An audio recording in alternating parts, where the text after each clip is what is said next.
Howdy folks. Okay, so moving on in chapter 2, our last part of chapter 2, we're going to look at naming inorganic compounds. What does inorganic compounds mean? Well, it's compounds that are not organic. And the simplest definition, and it's really an oversimplification, but it's really still pretty useful actually, is that an organic compound is a compound that contains carbons, okay? And an inorganic compound is compounds that don't contain carbon, okay? Like I said, oversimplification, but it's actually, that covers it pretty well. So we're going to look at, we're going to look at inorganic compounds, okay? And we're going to look at 3 categories of inorganic compounds. We're going to look at ionic compounds.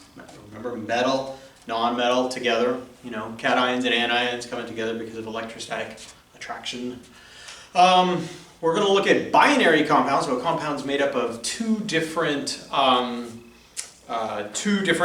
types, okay, that are, I'm not saying that right, binary, a little bit, binary molecules. So not ionic compounds, not opposite charges, sharing electrons with a molecular bond, but binary ones that just are made up of 2 atoms, okay?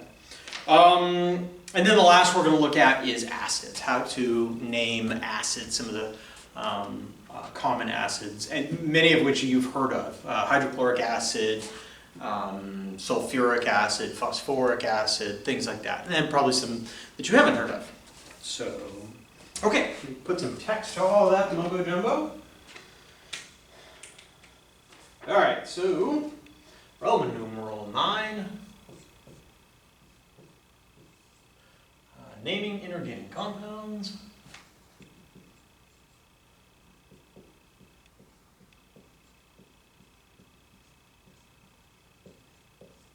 Okay.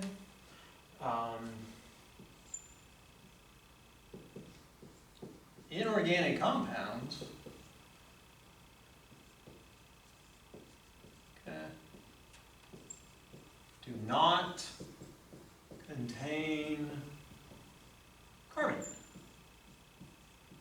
Okay. Whereas organic compounds,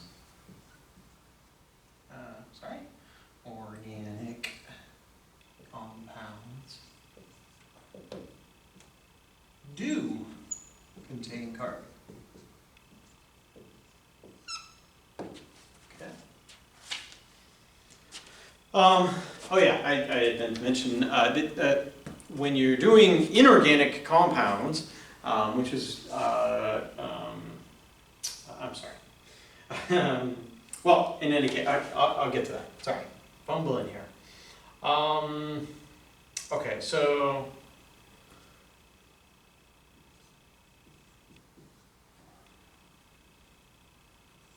for naming purposes,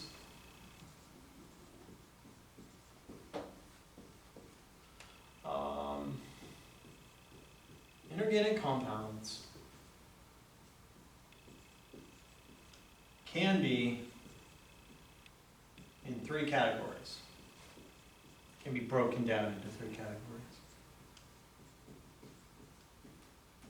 Okay.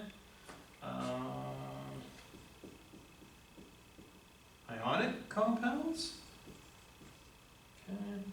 Acids. And binary. Oops.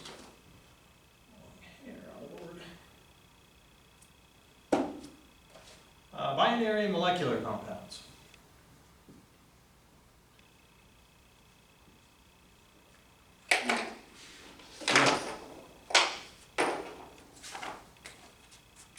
Okay, so let's start with inorganic compounds. There's a lot more to that.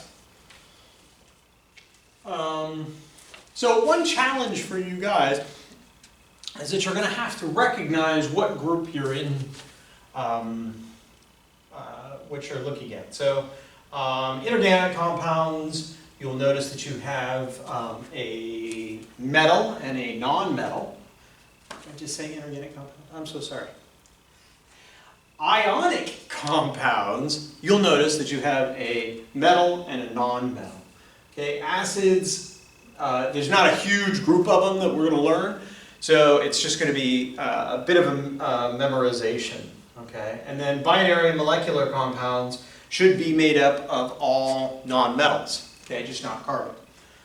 All right. One thing I do want to mention that in this section, and in a number of different sections within general chemistry and chemistry in general, there's going to be a fair amount of memorization involved. And sometimes people, kind of, oh, it's all memorization. It's not real thinking or something like that. I think a lot more of learning is memorization than we actually give it credit for. Even calculus.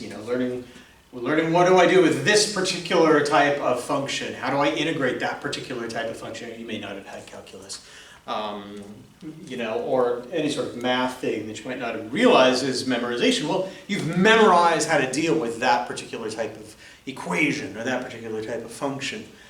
So I think there's a lot more memorization in all learning, maybe a little bit less in creative writing or something like that. But in any case, one thing I do want to really encourage you, especially for this kind of stuff, is flashcards. Flashcards were so important to me when I was in your guys' place and stuff like that. They're great. One of the keys to flashcards, though, is you want to be able to make them quickly. Okay? You don't want to create a second career out of making flashcards. Oh wow, I've got the prettiest flashcards in the world. It only took me 3 hours to do one lecture.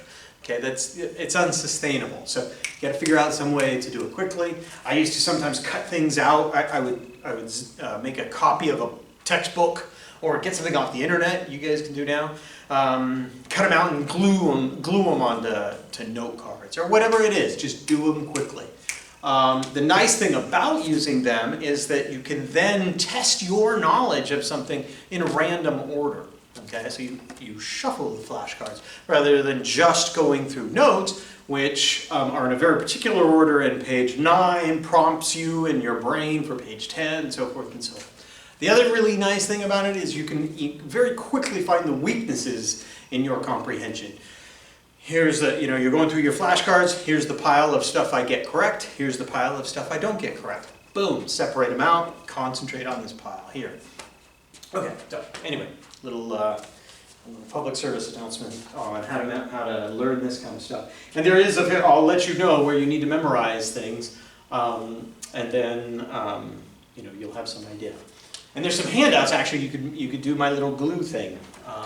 Obviously, the handouts will be up on Blackboard, and you'd have to print them. But okay, moving on.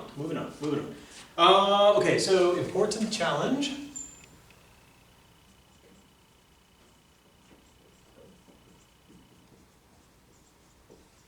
Okay, recognize what category you're in.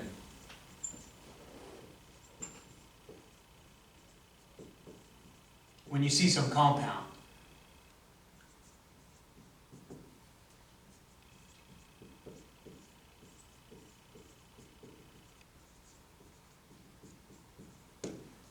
Okay. All right. Okay, so let's start with ionic compounds. Okay.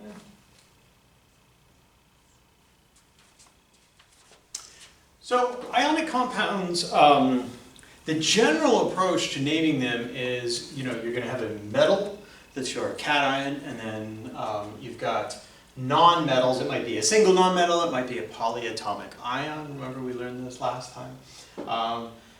And in general, what you're going to do is you're simply going to name the metal, and then you'll name the anion. Okay, obviously there's details in there, but that's the general approach. Cation or metal first, and then anion. Okay. All right. Okay, so ionic compounds. Name the cation first. Name the cation first.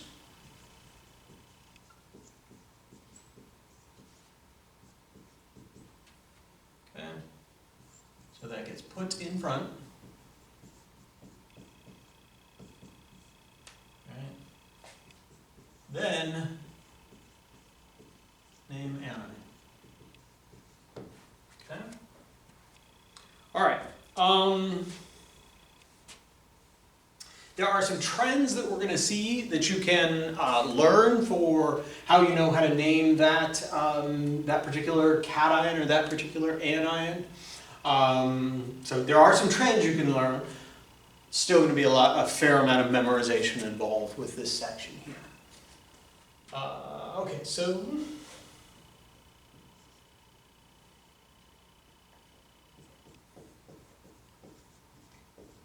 trends can be learned.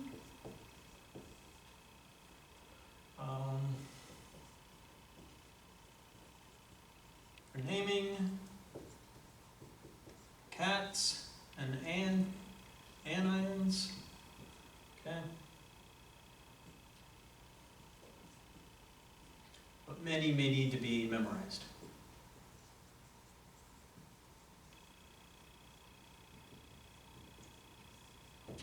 Okay. All right.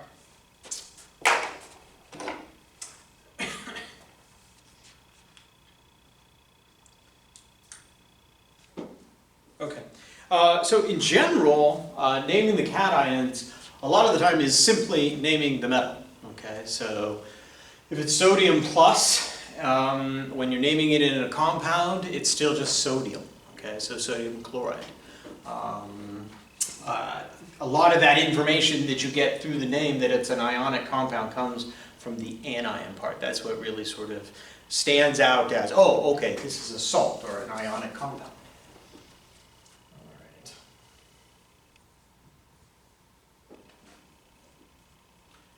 Naming cations. Okay.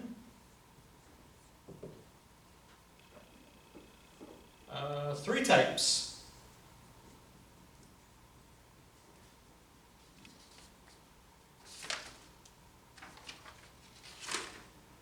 Okay, so 3 types.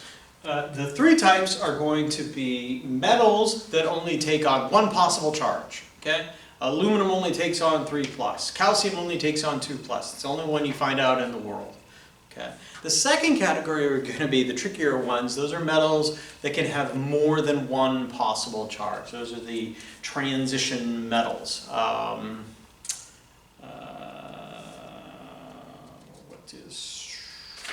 What's a good example? Oh yeah, iron. Iron has 2 different possible charges. You can get iron 2+, you can get iron 3+. Okay, so a little bit trickier there. And we need something in the name that indicates, is it the 2+ version or is it the 3+ version? Okay, and then the last are going to be cations that themselves are made up of polyatomic ions, polyatomic cations. Okay, and they in general end in ium. Okay, ammonium chloride. Think of any other besides ammonium? All right, now. Okay, so 3 types. Okay, so here's the first of the 3. All right, metals that only have 1 possible charge.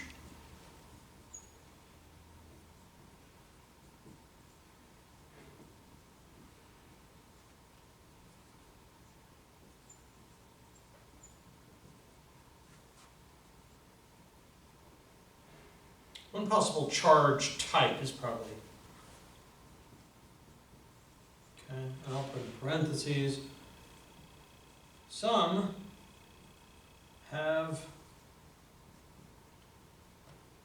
more than 1.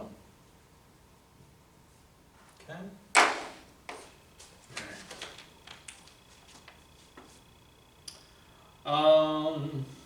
Okay, so one good example, all group 1A metals, okay, otherwise known as oh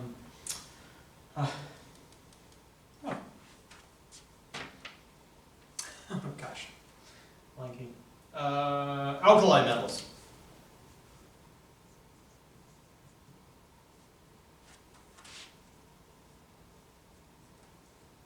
Okay. They're all +1 or 1 plus. Okay. Unlike the alkali earth metals, which are all 2 plus. Okay. And we already sort of looked at that. We even sort of have an idea of why that is. The alkali metals want the same electron configuration, the same number of electrons as the last noble gas. So just lose one electron, and because they're in that first column, then they'll have the same configuration as the last noble gas. In order to be like the last noble gas, if you're in the alkali earth metals, group 2A, you gotta lose 2 electrons. Okay, so that's why you find them only in the 2 plus state.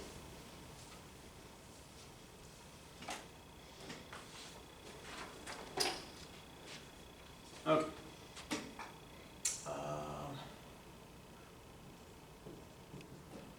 All group 2A, okay, they are 2 plus. You'll never find magnesium +1, okay, or magnesium plus. All right, magnesium is in the alkali earth metals. Okay, so it will never lose just 1 electron. Okay, so as I said, for these you just use the name of the metal.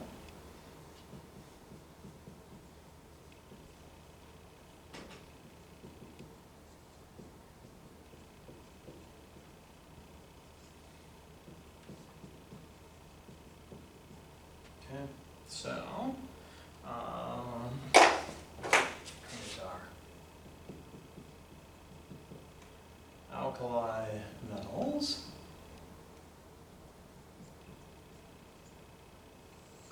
Okay, lithium plus, sodium plus, potassium plus. Okay, and so the name is simply lithium. Lithium chloride, lithium bromide, etc., etc. Sodium. Okay, potassium.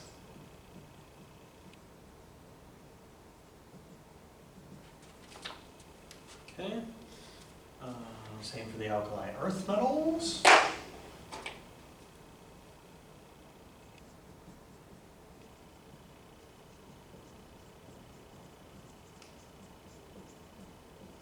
Mentioned some. Magnesium 2 plus, calcium 2 plus, and that's simply magnesium.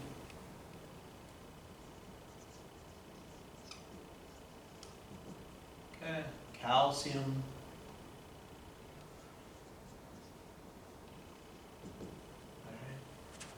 All right. And then I've got some other randoms. Some randoms.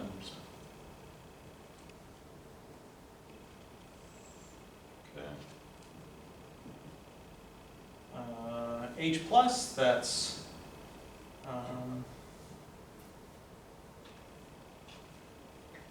hydrogen. Now, I don't know if that's raising any alarm bells in anybody's brains. You might say, Gideon, wait a second, you haven't been calling that hydrogen, you've been calling that a proton. And when you're not talking about naming, that is a proton, okay? Shouldn't be called hydrogen, actually. So it's actually unfortunate that that's the way they chose to name it. But for the purposes of naming, if H is involved in an ionic compound, so H is technically on the metal side. It's a little bit, you can almost think of it like a metalloid in a sense, properties of both and stuff. But for the purposes of naming, if this was like H and then chlorine, okay, the chlorine is definitely a nonmetal, so that's your halide, so it would be hydrogen chloride or hydrogen bromide, etc., etc.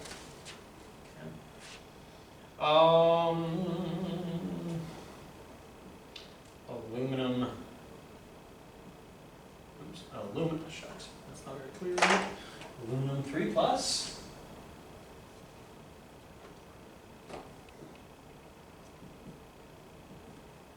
simply aluminum.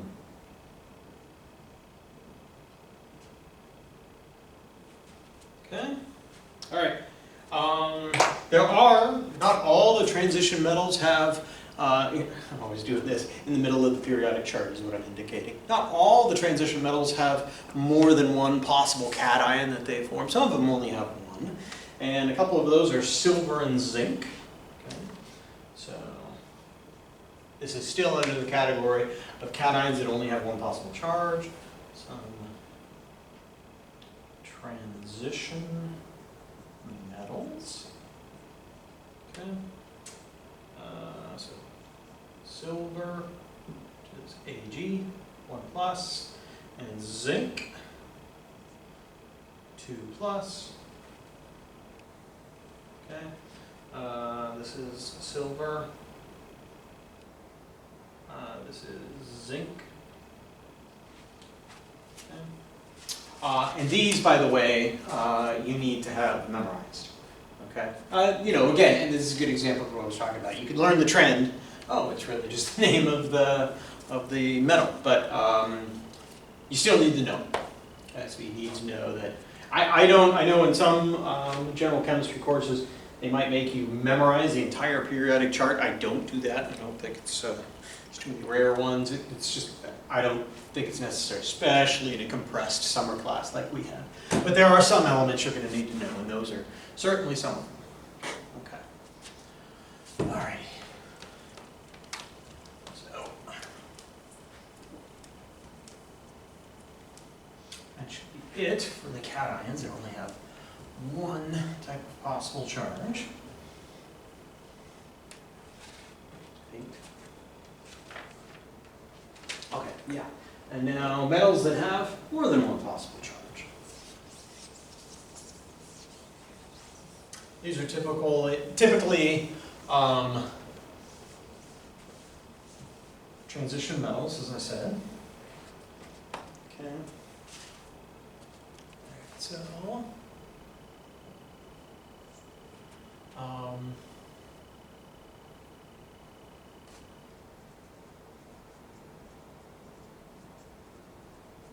metals that have more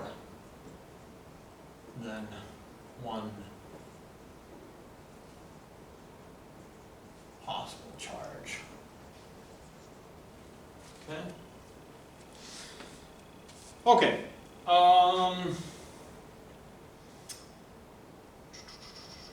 And as you see, actually, throughout naming in general chemistry, or when you get into naming in organic chemistry, there are older, more classic systems. Okay, they were less organized. They just not completely sure where they came up with these names sometimes. And then there's a more recent systematic approach. And you see that kind of general trend throughout. The thing is that both of those naming styles, the systematic, more organized one is more prevalent and more far-reaching, but there are still remnants of the old classic system around. And one of the important things that you learn, one of the fundamental things you learn in chemistry is how to recognize. If somebody tells you, okay, this is ferrous carbonate, what does that mean? Okay, so unfortunately we got to learn both sometimes. Okay, all right, so there are two ways they can be named.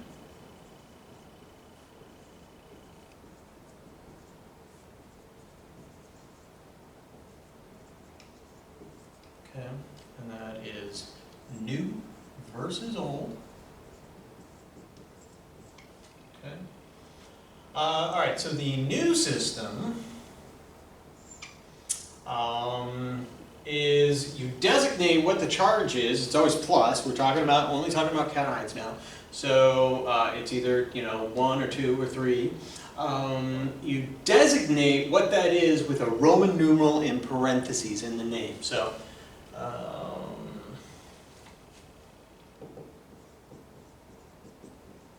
put a Roman numeral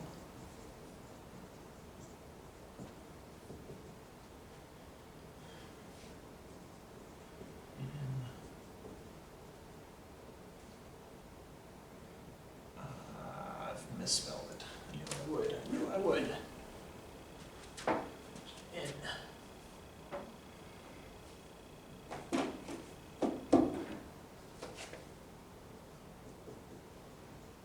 Parentheses for the charge. Okay, so iron 2 plus would simply be iron 2. Okay, iron 3 plus would be iron 3. Okay. The old system for this, when there's two different charges that they can be, the bigger number, here 3, would be ich, and the smaller number is us, okay? But not only that, it doesn't use iron, it uses old classic names for these elements. So, does it always do that? It doesn't always use that. So cobalt, it's cobaltus and cobaltic, okay?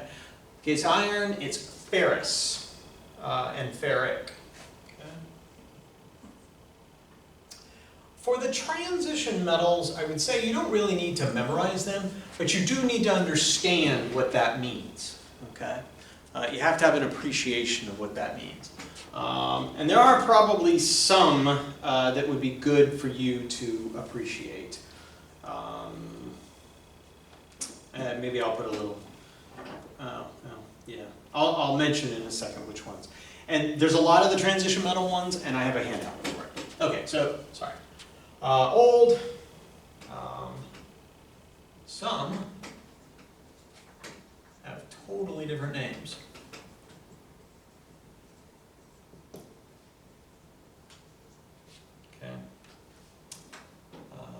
Tin is Stannis or Stanic.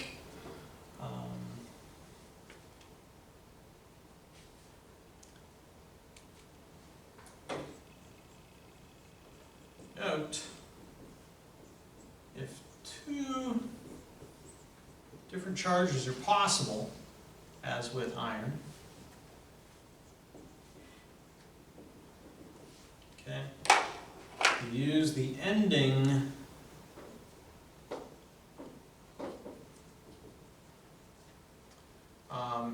ich for the bigger number, okay, and ending of us, O-U-S, for smaller, okay. Okay, so here's the handout. Should be up on Blackboard right now. Okay. So chromium, chromium 3 or chromic, manganese 2 or so. Sorry, the new system would manganese 2 or manganous. Okay. And this isn't all of them. This is just sort of a, general chemistry level of them, I would say. Iron, I already did. Cobalt 2, cobalt 3, or cobaltus and cobaltic. Nickel or nicholas. Copper or cuprous or cupric. Okay. Mercury. Tin is stanic. Okay. Yeah. Again, for the smaller charge, it's us. For the bigger charge, it's ich. So forth and so on. Of the ones I think probably good, helpful that you guys know, iron, copper, I mean the rest of them are obvious actually, and maybe tin, and that should be fine. Okay, so check that out. Alrighty. Okay, so on to those polyatomic cations that end in -ium. I was trying to think of, are there any others that I can think of other? Oh yes, there are two. There is ammonium, which I mentioned before, and then hydronium. Hydronium is a water molecule that has gained an additional proton, an additional H. Okay? I know I kind of go back and forth between, oh, is it an H, is it a proton, you know, is it in the nucleus, or, I mean, it seems a little scattered right now, but the more we learn about protons and hydrogens and the structure of atoms, the more clear it will become. Okay? One way to think about it, hydrogen, all hydrogen is, a hydrogen atom, all it is a proton and an electron. Okay? Regular hydrogen doesn't actually even have a neutron, it's the one exception. Okay?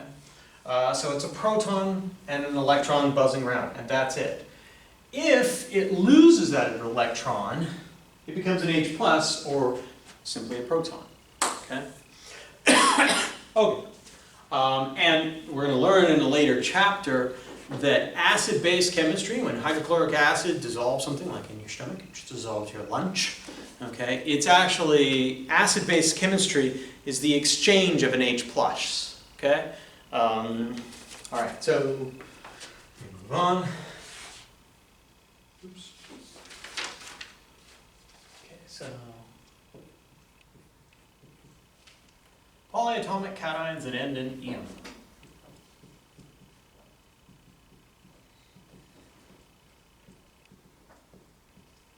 Okay.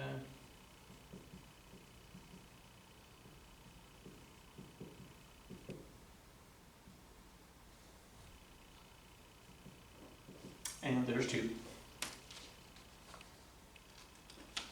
There's others, but for our purposes, we're only going to go over two. There's not a lot of others. Okay, so, oops, close. Okay, that is ammonium.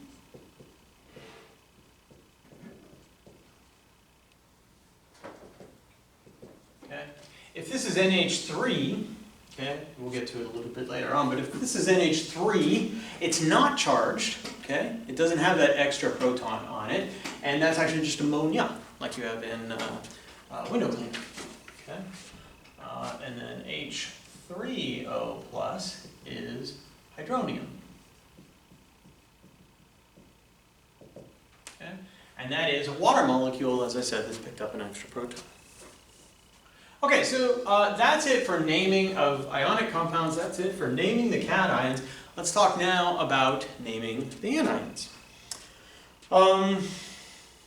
Okay, and so there are three kinds. The third is sort of a subgroup of number 2. Okay, there's monoatomic, so one atom, anions. Chloride, bromide, sulfide, oxide, nitride, so forth and so on. Okay? And then there are polyatomic anions that contain oxygen. There's a bunch of them. These are going to have to be memorized. There's a handout that's going to help you on it. So, you know, I don't know if memorization seems like a pain in the neck. Make the flashcards. Do it. At least it's a very doable, understandable task. There's in any case. And then there are oxyanions that have H. Okay. So the polyatomic anions that have an oxygen are called oxyanions, and then there are oxyanions that have an extra proton on, have an extra H. Okay. All right. B, name of the anions.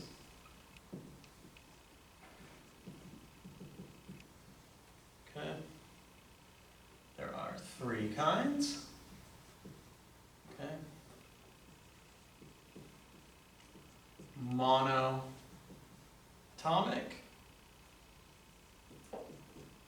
polyatomic that contain oxygen. Okay, and those are called oxyanions. Okay, and then there are oxyanions that have an H.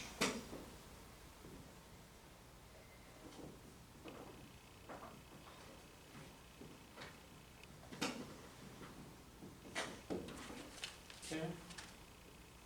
All right.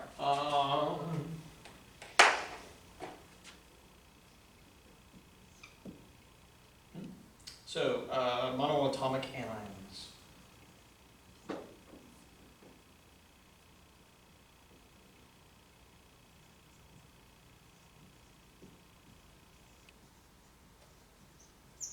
Okay. And in general, what you're going to do is you're going to take the regular element name, like chlorine, okay, and you're going to switch out the ending for "ide," chloride. Bromine becomes bromide. Oxygen becomes oxide. Okay. All right. So place ending on element name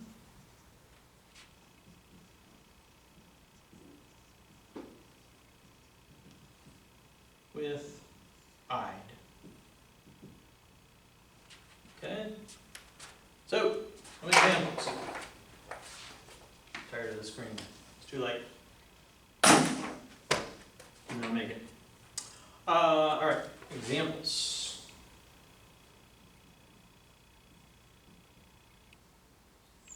Okay. H minus. Okay. Hydride. Okay. You might be like, oh, wait a minute, how am I going to know if the H, if it's hydrogen because it's the cation versus the anion, okay? If the H is with another metal, okay, like sodium or lithium or something like that, it's hydride.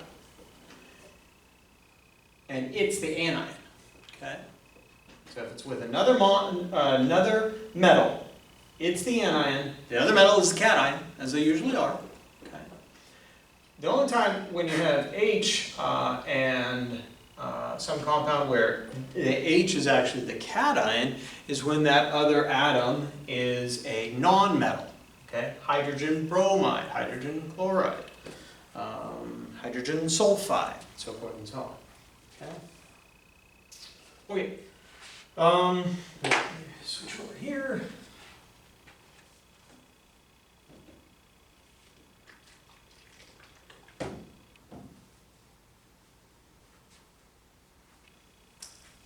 Okay. We're going to look at some groups, some specific groups and what their names are. 5A, what's the other one I'm going to look at? 6A, 7A. And it's interesting, 5A and 6A are sometimes named for the atoms that are at the very top of them. In the 5A is sometimes called the nitrogen group. Nitrogen's at the top of 5A. And then there's other ones moving on down. And then of 6A, that is sometimes called the oxygen group. Okay. All right. So the nitrogen group.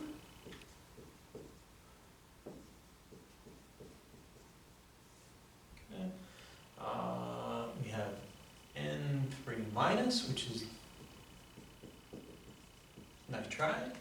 We have P3 minus, and if you look on the periodic chart, it's going to take the gaining of 3 electrons for nitrogen to make it over to the nearest noble gas, and same for phosphorus.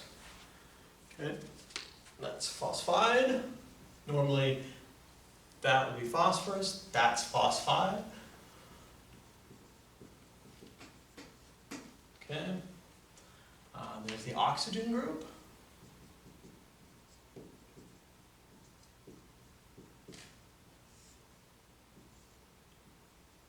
Okay, that's oxide. Sulfide.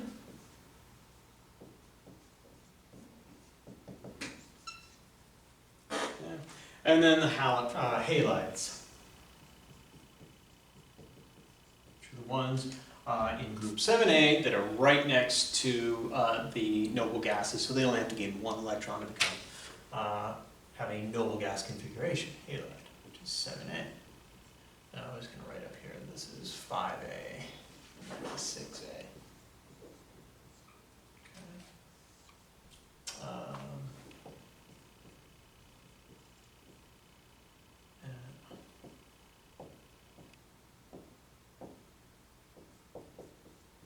Chloride,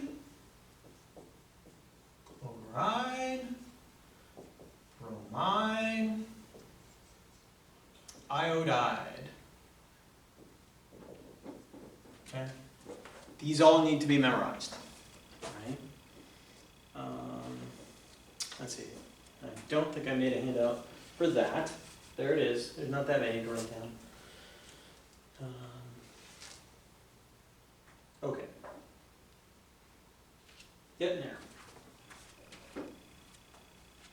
All right. Okay, we're going to move on to the oxyanides now.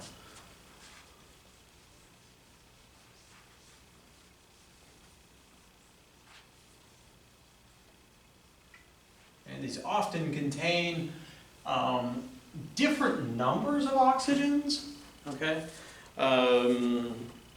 And there's more than one possible anion with the same atoms. The only difference is that more or less oxygens. Okay. Okay, so NO3 is nitrate, NO2 is nitrite. Okay. Unfortunately, just gotta commit these to memory.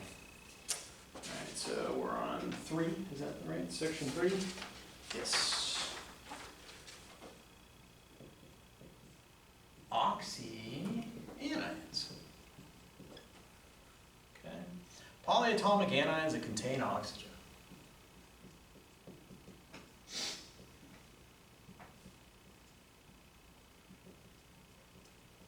Oops.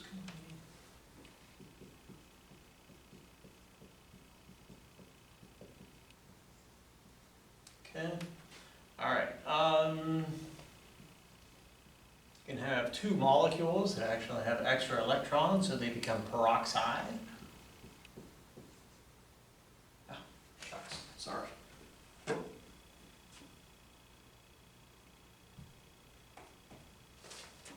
Peroxide.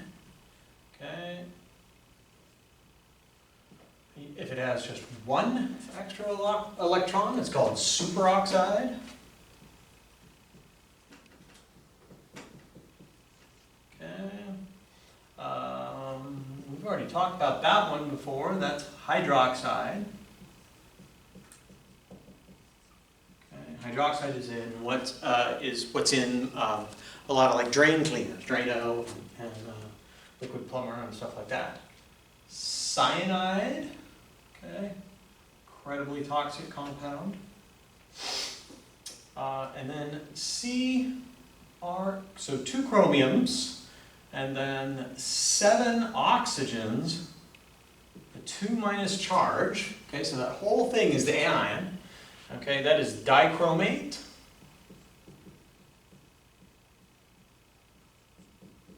Okay, and then a very similar one, CrO4 2 minus. Okay, so same charge, just different number of oxygens. We'll learn later on that the chromium in these is a little bit different as well.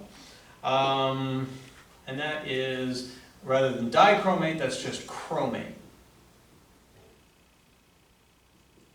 Okay. And then this guy, CH3CO2 minus is acetate. Okay.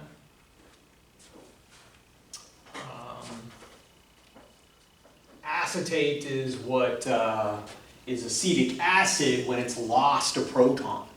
Okay, acetic acid is what's in vinegar. Okay. So, as I mentioned above, with oxyanions, okay,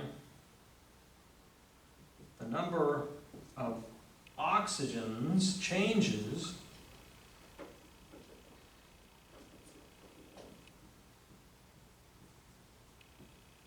in a given group of compounds with the same metal, so chromium, chromium. So the number of oxygens is changing, but the charge does not. Might be a little bit counterintuitive, but we'll understand a little bit better when we talk about oxidation states later on. But don't worry about that, just Same metal, different number of oxygens, same charge. Okay. Okay.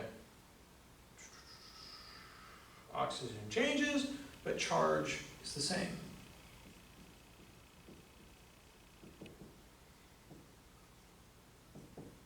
Okay. All right.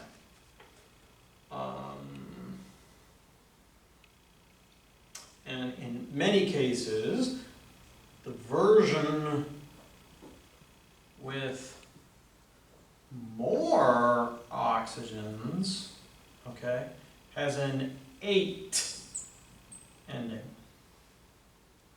Okay? And the version with fewer oxygens is ite. Okay? Nitrate, nitrate, and nitrite. Oh, that's my example right here. Okay, so NO3 minus is nitrate. Okay? NO2 minus, different number of oxygens, same charge, that's nitrite. Okay? 8, ite. All right.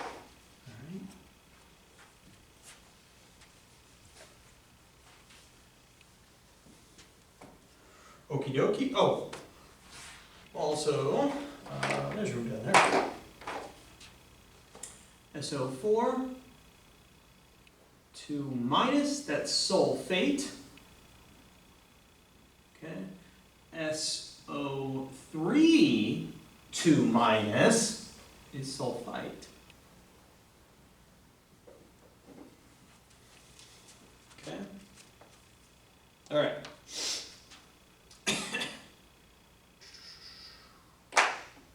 All right, so that's going to help you if you have a system like the NO systems or the SO systems, okay, with two different possible configurations. More oxygens, less oxygens. But some of them actually have 4 configurations, okay? In that case, you need more than just 8 and ite to be able to differentiate them, okay? The one with the absolute least number of oxygens is still going to be ite, okay? But it has hypo in front, okay? So, well, yeah, here. Let me just make the chart for you rather than try to talk this one out. I think you need to see it while I'm saying it. Okay. All right. Just a sec, get this cleaned.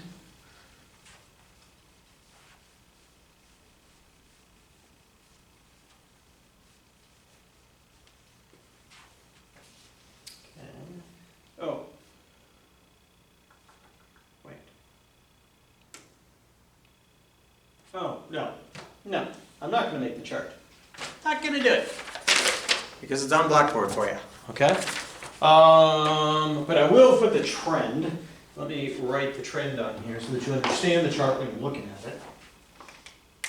It's an awkward trend to try to explain, but when you see the examples, then it makes sense.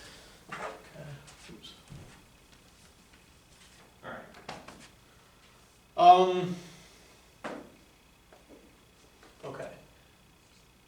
If series, okay, has more than 2 versions, being a little bit vague about what series means, okay, but what series means is, you know, NOs, SOs, CLOs, things like that, okay? Has more than 2 versions. Okay. And the only way in which they vary, as far as we understand at this point in the course, the only way in which they vary is the number of oxygens. Charges is the same. Okay. So variations of oxygen number.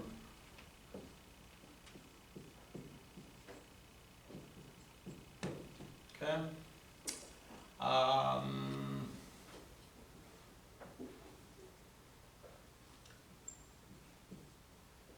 Use per and hypo for the extremes.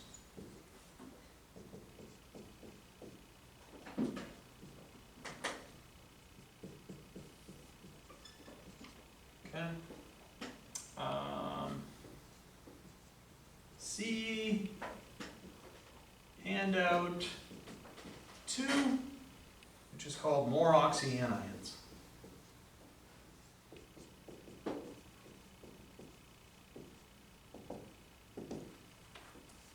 Okay. All right. Let's just talk about the handout a little bit. You can look at George, you can look at me. Hopefully you see this clearly. Let me actually turn this viewer guy around. Okay. So you can look sort of in the middle. There's 8, okay? So it has more oxygens than that, so chlorate and chlorite. But sometimes you have even fewer oxygens. So you use hypo for the one with the fewest. So that's hypochlorite, okay? Or at the other extreme, you have 4 oxygens. So the sort of the 2 variations, the 8 and 8 are in the middle, okay? And then on the either side for hardly any oxygens, you use hypo, and for the most oxygens, you use per in front, okay?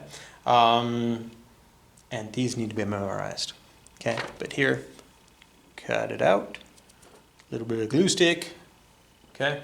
Bang it out. All right, so that's 4 oxygens. ClO4 minus is perchlorate, okay?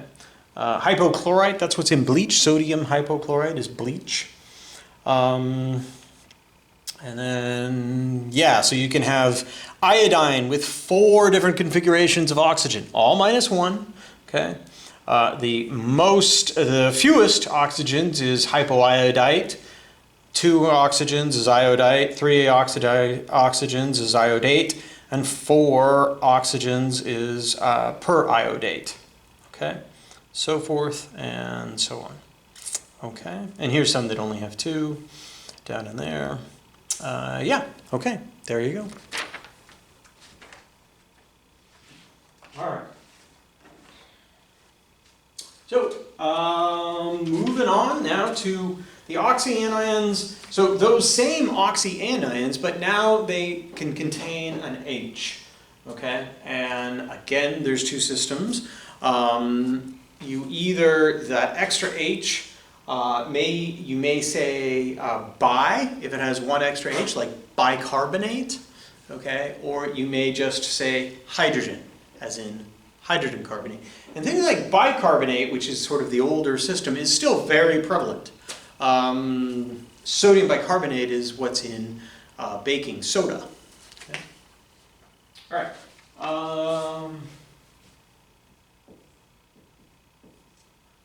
Oxyanions that contain H.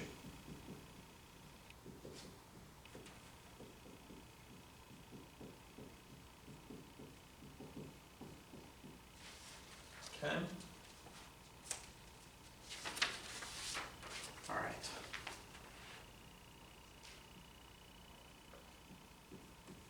Some oxyanions have an added H, okay? It's actually technically an added H plus, okay? But I'm just going to put that in there. You don't really need to understand the difference at this point, but I want to leave that little seed there, okay? And this changes the charge, actually.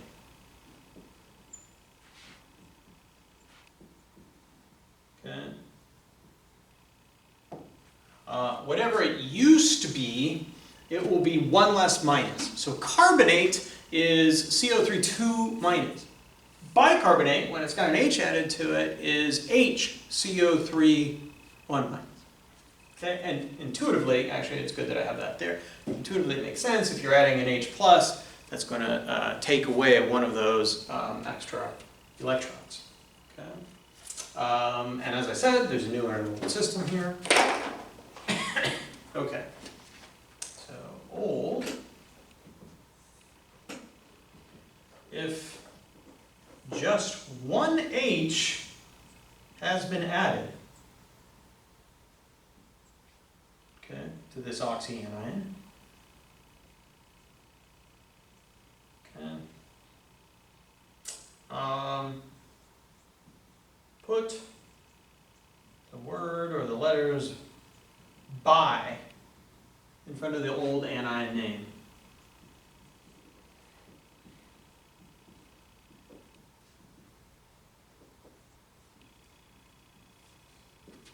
Okay? All right. And for the new system, pretty much the same thing, except you put in hydrogen. So hydrogen carbonate rather than bicarbonate. Okay. And I'll show you some examples here in just a second.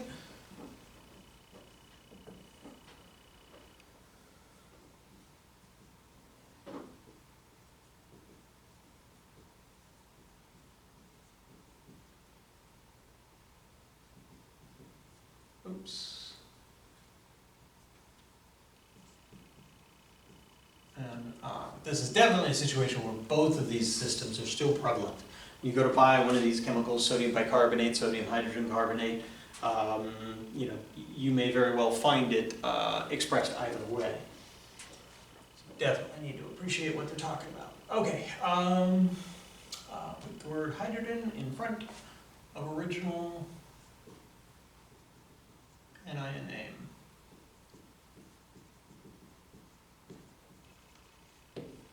Okay. And if it's two hydrogens, then you say dihydrogen. Okay. Can't really.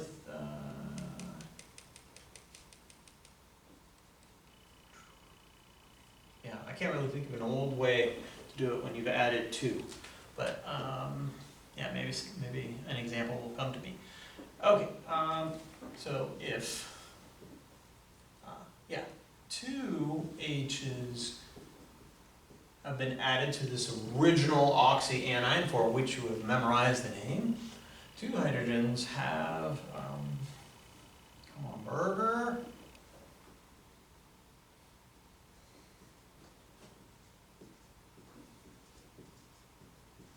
And then use di, as in two hydrogen in front of the original anion name. Okay, here's some examples. So, as I mentioned, HCO3 minus is bicarbonate. Okay, or hydrogen carbonate.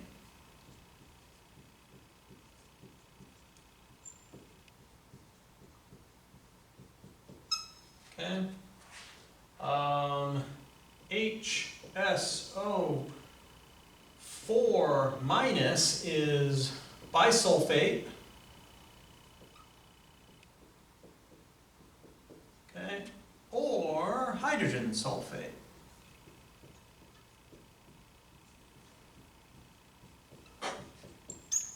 Okay. HSO3 is bisulfite, okay, or hydrogen sulfite. Okay, what else do we got? Oh, HPO4 2 minus. Okay, so phosphate is PO4 3 minus. You add an H. Okay, the charge gets one more, or I'm sorry, better way to say it, you add an H plus. The charge gets turned into 2 minus, okay? And that is a biphosphate.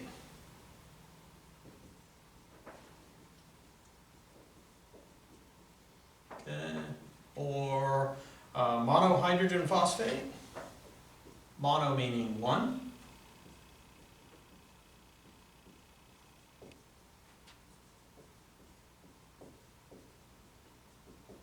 Okay.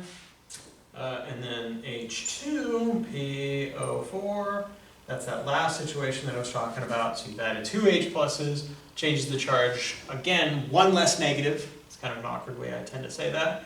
Okay, one less negative than there. All right, that is dihydrogen phosphate.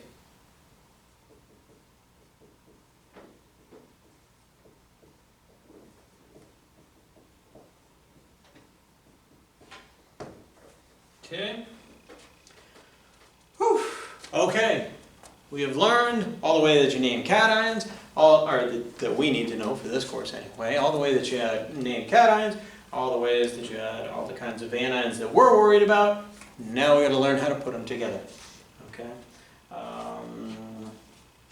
And yeah, I mean, for the most part, it's just put them together.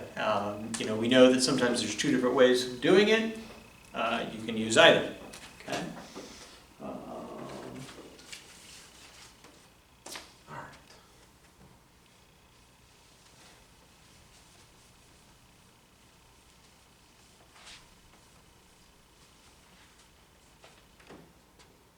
Okay, so putting cations and anions together to name ionic compounds.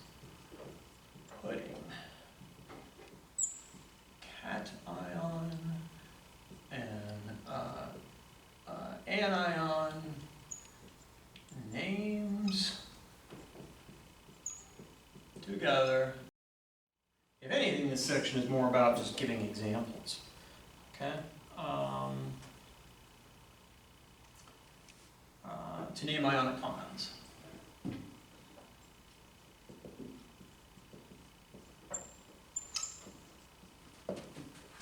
Okay? All right. Two-step process. Figure out cation name. Okay? By all the things that we've already discussed to this point. Figure out anion name. Okay? By all this stuff that we've, or memorization, whatever the case may be. Put them together.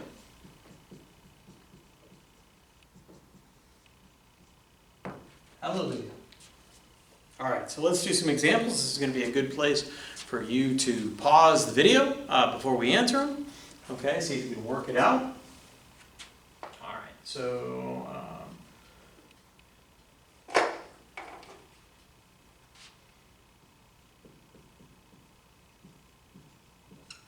examples. Okay, NaCl.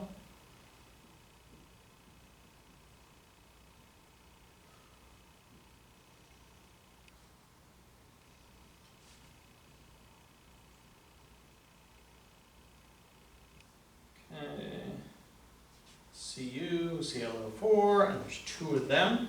Okay, here you have a polyatomic anion in this case, and there's two of them. So put those in parentheses and add a 2.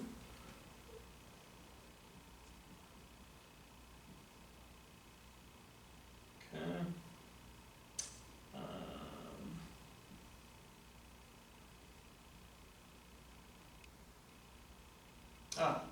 Darn it. Okay, well you can write that. I actually had the name and I wanted you to write the structure, but we'll go the reverse way. There's the structure, you write the name. Okay, how about lead 2 nitrate? Okay, how about chromium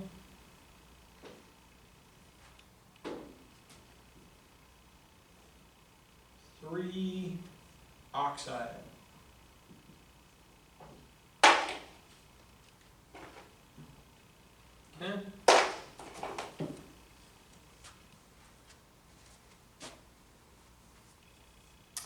Okay. Good place to pause. And we're back. Okay, this is pretty simple. There's only, that's one of our cations. It only has one possible charge state. You just use the name of the cation. And then the anion, you switch the ending to "ide." Okay? So these are our, anions that are made up of only one atom. In general, we're just changing the ending to "ide." So this is sodium chloride. Okay? Calcium, and then again "ide," that's calcium.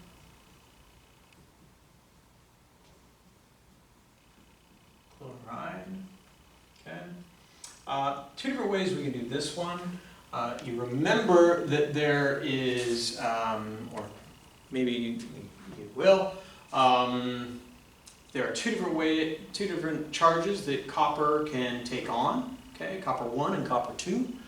All right, and there's two different ways you can name those. Okay, and how could you possibly know? Oh shoot. Well, maybe I didn't bother. Maybe I didn't memorize the copper. So how do I know if it's 1 or 2? Okay. Well, you have memorized that perchlorate has a -1 charge. All of the ones of this series do, and there's 2 of them. Okay. So this thing is 1 minus. There's 2 of them. If the overall compound is neutral, then that must be copper 2. Copper 2 plus, right? Okay. So this is copper 2 perchlorate. Okay. Give myself some space here.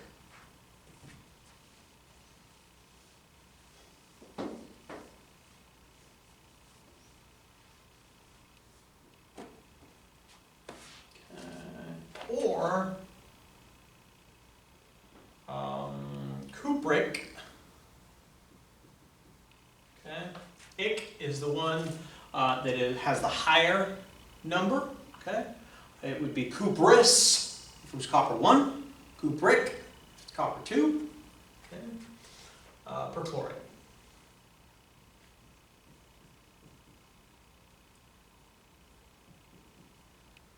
Okay. That's just going to be sodium. You've memorized that as an oxyanion with an H added to it, so that is bicarbonate or hydrogen carbonate. So this would be sodium bicarbonate. Again, baking soda.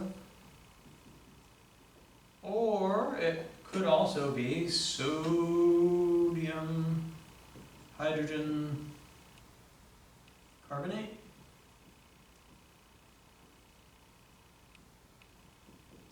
You don't really ever see that one with this particular compound. It's pretty much always sodium bicarbonate. Okay. That guy you've memorized as sulfate. Magnesium is one of those ones. You don't even need to be thinking about charges or anything. Magnesium is, and so is sodium, is one of those ones that only has one possible charge. And so this guy you've memorized as sulfate. If it was O3, it would be sulfite. So this is magnesium. I don't know why I put an extra S in magnesium. Just why not? What's that? Magnesium sulfate. Okay. Lead to nitrate. Okay. Oh gosh, how am I going to figure that out? Sometimes it might be helpful to write out what the anion and the cation are. Okay. Well, lead, you know, is Pb. Okay. And this tells us we don't have to have anything memorized, so that's going to be lead 2 plus. Okay. And then nitrate is NO3 minus. Okay. So in order to have an overall neutral compound, okay, all these names or structures are describing neutral compounds. Okay, in order, then we have to have 2 of these nitrates. Okay, so this guy is going to be PB NO3 parentheses with a 2. Okay. All right. With chromium, this is Cr3 plus, according to the Roman numeral. Okay. Oxide is O2 minus. Okay. So in order for these to balance each other out so that you get a neutral compound, you must have 2 of these and 3 of these. We saw that last time, right? So if you have 2 of those, the overall cation charge will be +6. If you have 3 of these, the overall anion charge will be -6.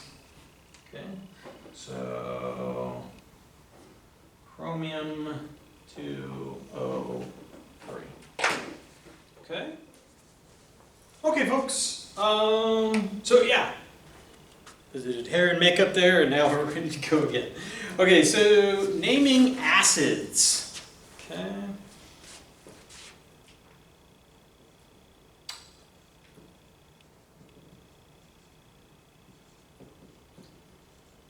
Okay. Couple of these. Mainly the mineral acids, which is like HCl, HBr, HF. You can name them as their compounds when they're not in water. Okay. If you take HCl and it's not in water, it's not actually technically an acid yet. Okay, it hasn't behaved as an acid, and more importantly, we don't name it as an acid. Okay, but if it is in water, then we name it as an acid. So, whereas out of water, HCl is hydrogen chloride. Okay, in water, and I'll show you how we see that in a second. It has that little AQ next to it. In water, it's hydrochloric acid. Okay. All right, so naming acids. I guess I had a couple definitions that I wanted to remind you of first, or one remind and one brand new. Okay. So first, recognize. Oops. Okay. That H plus is a hydrogen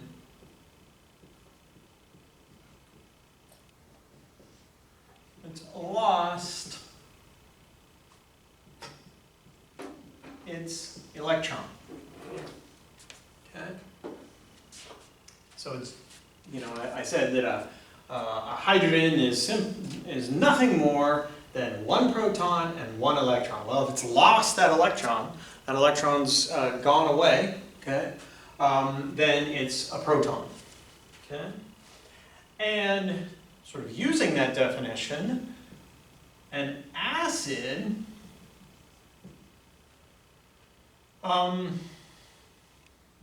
is a compound that loses an H plus when dissolved in water.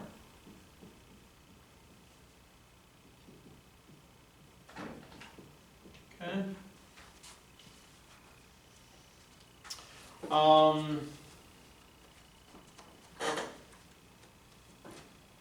Okay. Can think of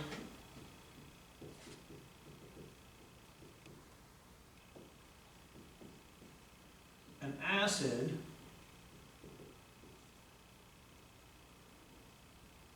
as an anion, okay, A minus, together with a proton. Okay.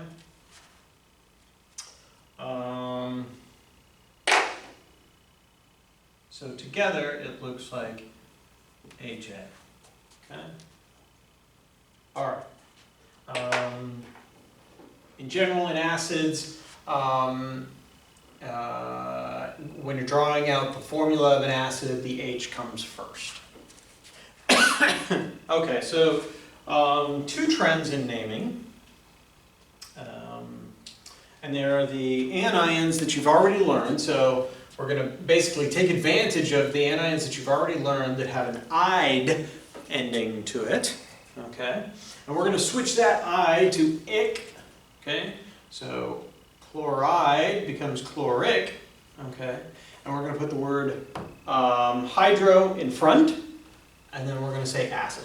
So hydrochloric acid. All right. Okay. So two trends in naming.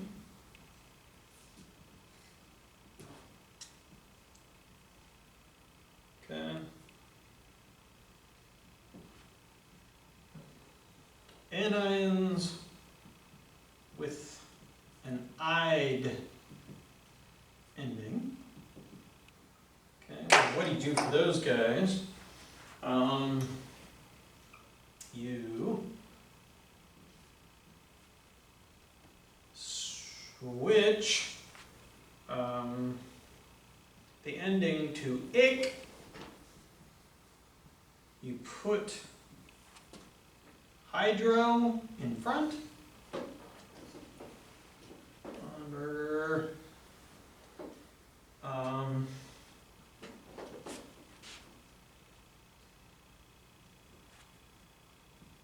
And so we're going to end with the word acid.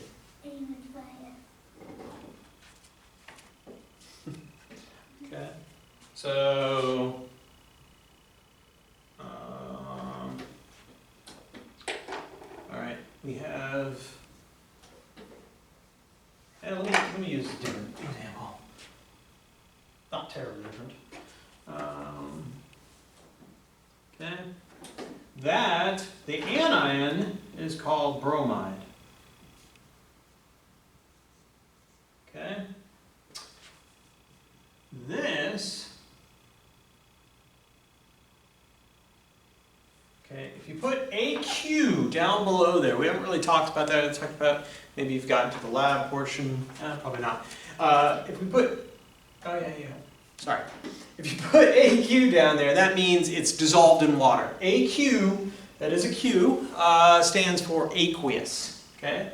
So this is HBr dissolved in water, so it will immediately give a proton. It's completed the definition of an acid. Okay, so that becomes hydrochloric, okay, ic acid. Okay. By the way, well, we'll get to if not in water later. Okay. All right. So that's the first trend. All right. We also have anions, the oxyanions that end in "ate" or "ite." Okay. You basically do the same thing, except you have to designate which anion you're dealing with. Okay, and the "ate" becomes "ic," and the "ite" becomes "us." Okay,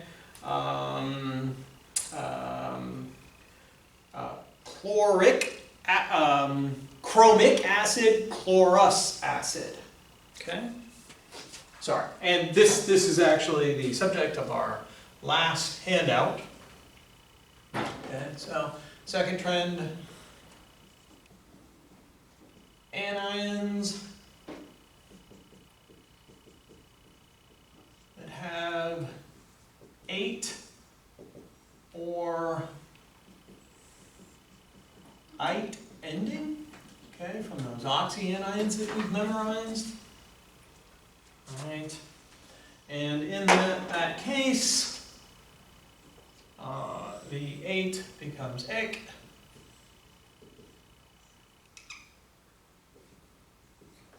When you're discussing an acid, okay, 8 becomes ic, and ite becomes us. Okay. Another sort of sub-trend, you maintain or keep the per or hypo, or per, if that's part of your oxyanion. Remember, some of them got 4 different possibilities, for gosh sakes. When you're discussing the acid version of those anions, you make these changes here, but you just keep the hydro or the hypo or per in front. Okay? Whew. And then, and again, follow or end with the word acid. Okay? All right, so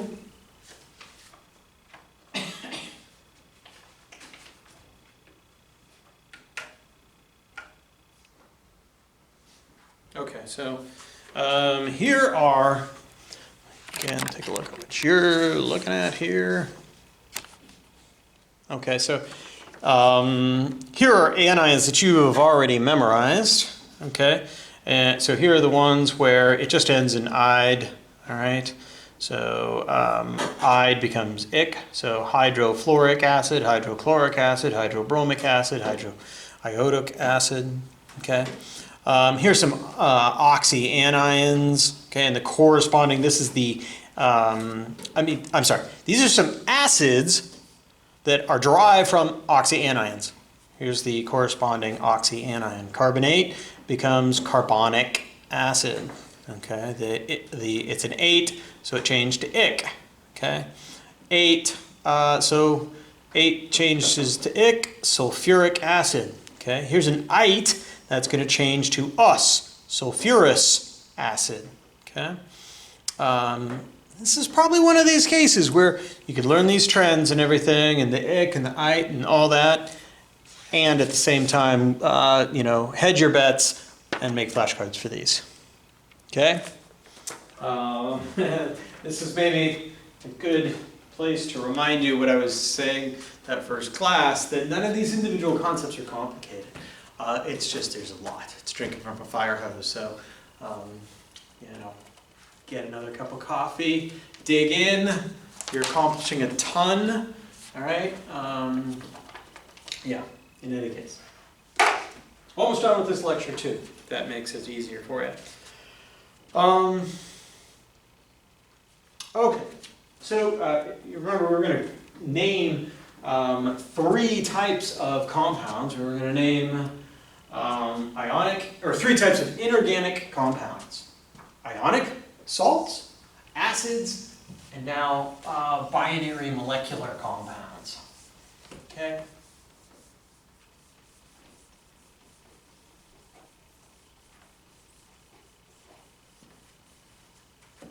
All right.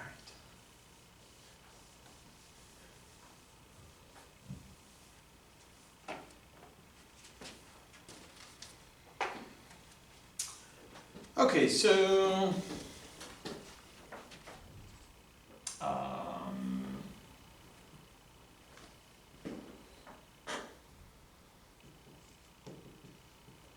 binary molecular compound. 2 elements only.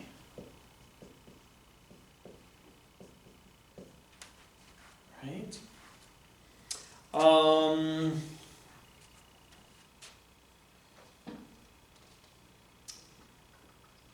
So we are going to use Greek prefixes. So you've got 2 atoms in a binary molecular compound, and those elements are non-metal types. The stuff over on the left or the right-hand side of the periodic chart. Okay, and so your name needs to designate, well, okay, I got a carbon and I got, sulfur. I need to know how many carbons and how many sulfurs. It's pretty simple, actually. We're going to use Greek prefixes. So mono, di, tri, tetra, penta, hexa, hepta, octa, nona, and deca. Those may be new to you. I will write them on the board. Okay, oops. Got ahead of myself. Okay, so this is just sort of overall general. All right. Again,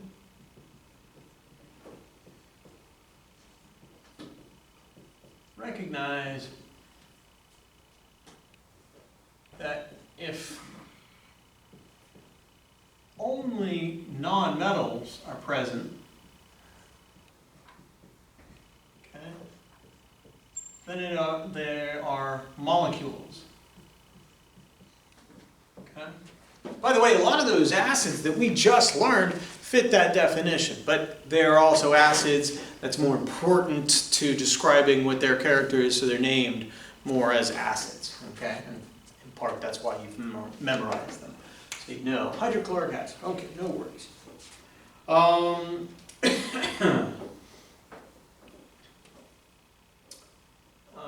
You must specify number of atoms of each element type.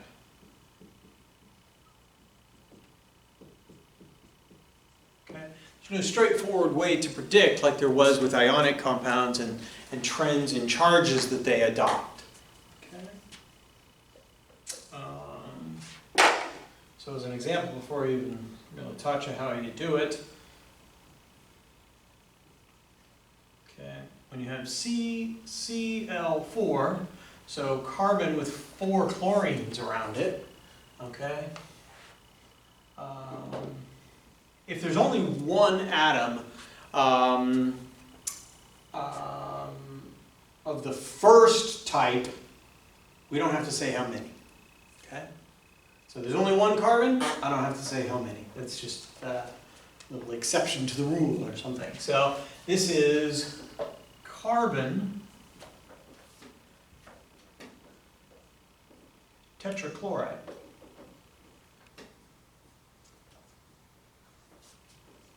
Okay.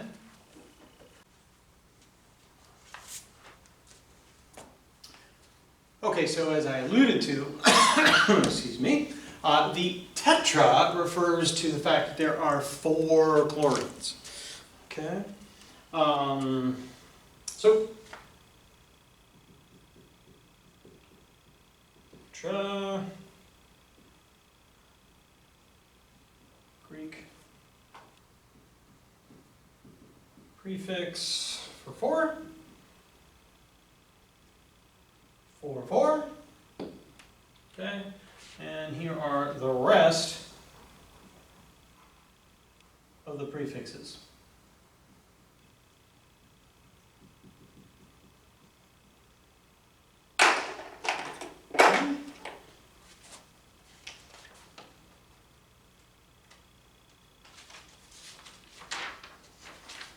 Alright, so number and the prefix 2, 3, 4, 5, 6, 7, 8, 9, 10. Okay. Sorry.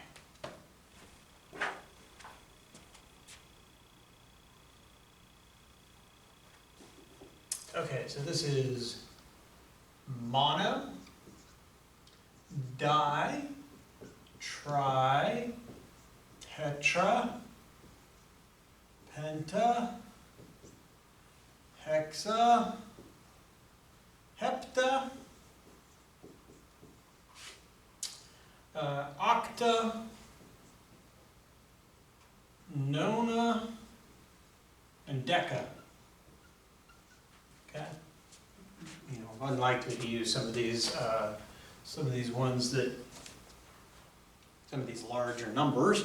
But nonetheless, you certainly can need to know this at one point in your science career, so why don't you commit these to memory. Okay. All right, so there's some rules for naming these.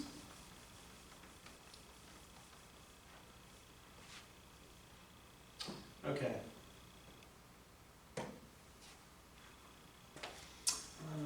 Yeah. I think it's just going to be easier to do these on the board rather than try to do them off the cuff and then repeat on the board. Okay, so rules for naming the binary molecular compounds.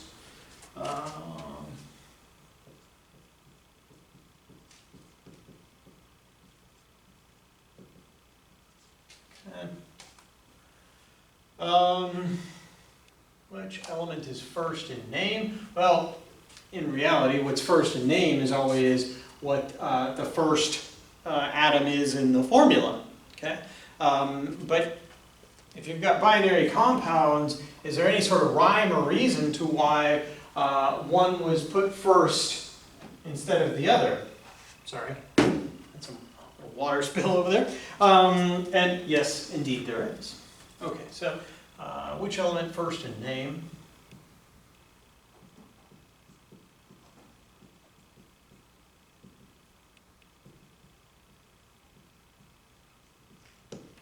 Okay. And it is the farthest to the left on the PC, periodic chart. Okay? So these are made up of non-metals, okay? But one might be right over here in group 7A and one might be in 5A. The one in 5A would come first, as was the case in carbon tetrachloride. Carbon is to the left of chlorine on the periodic chart, and so it came first in both the formula and the name. Okay. What if they're in the same group? What if they're in the same column? Which one comes first? And it's the bottom one comes first. The lower one comes first. If same group, then lower comes first. Okay. And note, if given the formula,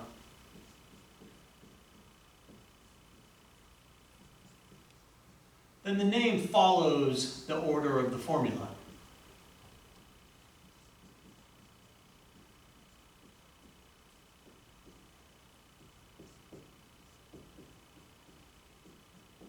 So you can almost look at this first stuff as how do you decide what the formula is going to look like in terms of which one comes first. Okay. The number 2,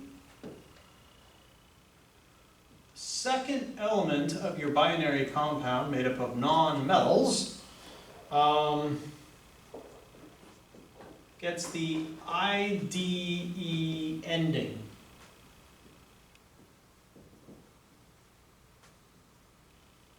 As in chloride.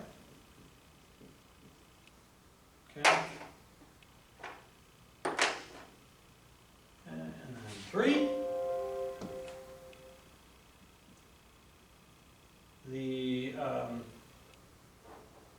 Okay, so for the I mentioned this earlier, in the prefixes, you need it for both of your atoms, unless the first atom is only one, and then you don't mention it. Okay. The prefixes.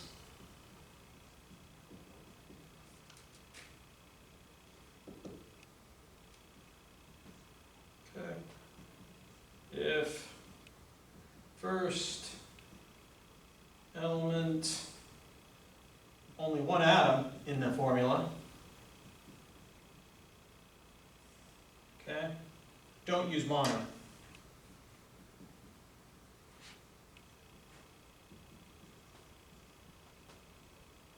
Okay, notice in carbon tetrachloride we didn't say monocarbon tetrachloride. We just said carbon tetrachloride. Okay. Another example here. CO. You only have one of each, but following our rules that only the first one is exempt. You need to designate one because, well, here, getting ahead of myself. Okay, so you have C and O. Because the first atom only has one, we don't need to say mono. Okay, we can just say carbon monoxide. Okay. But notice, you really do need to pick one of them where you're going to indicate, no matter what, you're going to indicate the prefixes. Okay, because otherwise, how would you distinguish this chemical by name from that chemical? Okay. Well, that's not it. No, that's not a good reason why you need to put mono in there. Never mind then. Just learn the rule. Sorry. This, of course, is carbon dioxide.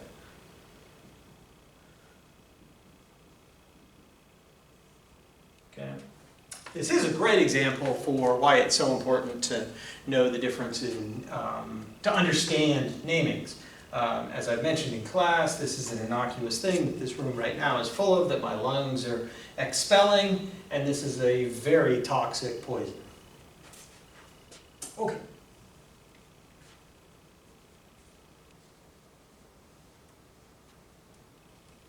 All right. Oh yeah.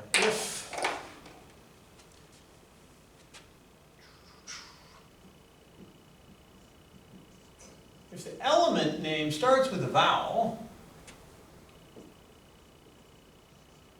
how do I put this?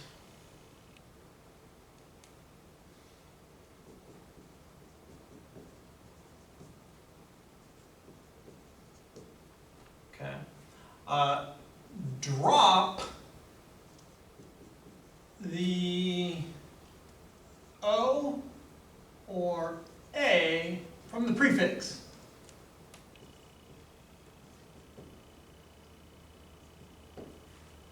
Okay. A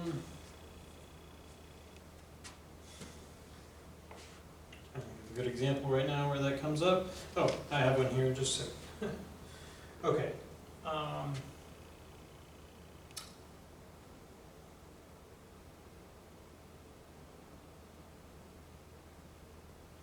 Yeah. Do not drop I from prefixes. So tri, di, things like that. But mono, penta, you would drop the A or the O if you had a vowel in your element name. Do not from prefix.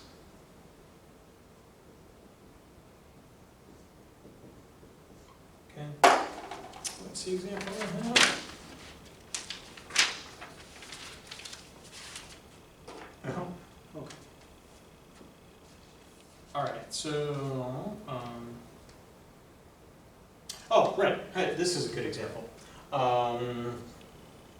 We didn't have two O's here, monooxide. It's just monoxide, okay? But, notice we didn't drop the I here. So it's not carbon dioxide, it's carbon dioxide. Dropped one of the O's here, don't need to repeat, didn't drop here. Another example, xenon O3, okay? And then, let's see. Oh no, these are not necessarily examples of just this. This is just naming some binary compound. So I will let you do that. So name that guy, and then give me the formula of dinitrogen. Going this way is always easier than starting with the formula and going to the name. Starting with the name in binary compounds is pretty obvious. Tetroxide. Okay. Pause. All right.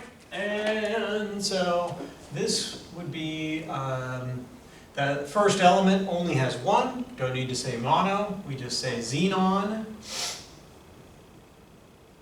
Okay. There's 3 oxygens. Trioxide. Did not drop the I, even though oxygen has an O in it. Okay. And then here, this is dinitrogen tetraoxide, so 4 oxygens. Notice that we did drop the A there, tetroxide. Dinitrogen that. All right. Okay, one last thing. Let's take it back. B. Binary molecules with H.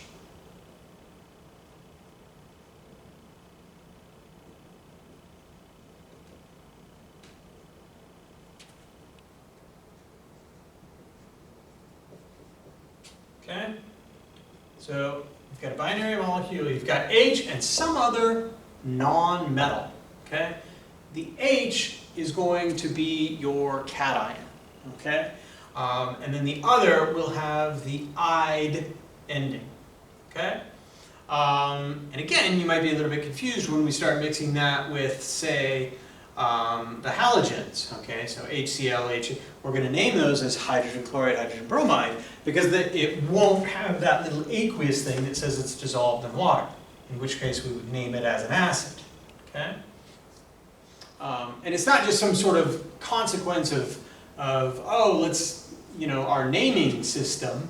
HCl and HBr, those are gases, actually. Okay, so it's quite a different compound from HCl that's been dissolved in water.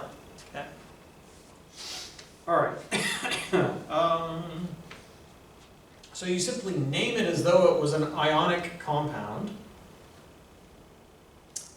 Okay. You wouldn't necessarily recognize it as an ionic compound, but when you're trying to name a binary compound, all right, that has H and one other non-metal, you'd name it as though this were a metal. Okay.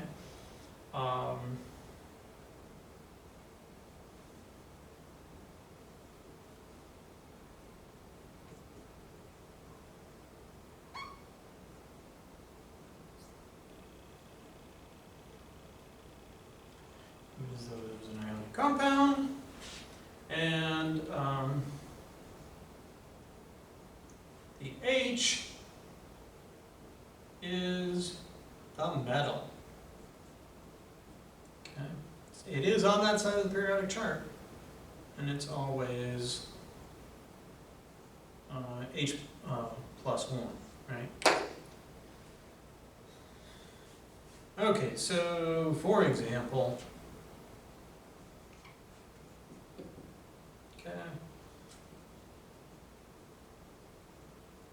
hydrogen sulfide, what's the structure of that? And then how would you name that? Okay, structure here, name there, pause me, I'm back. Okay, sulfide, is going to be a 2- anion because it is in group 6A. So it needs to add 2 electrons to get to the noble gas configuration. So H, so this is S2-, we know that this is 1 plus, okay? So we're going to need 2 of those for every one of, for every one of those, okay? So H2S, okay? And then to name that guy, we would simply say hydrogen not iodine, iodide. That, folks, is how you name in general chemistry, and that is the completion of chapter 2. Okay, see you guys soon.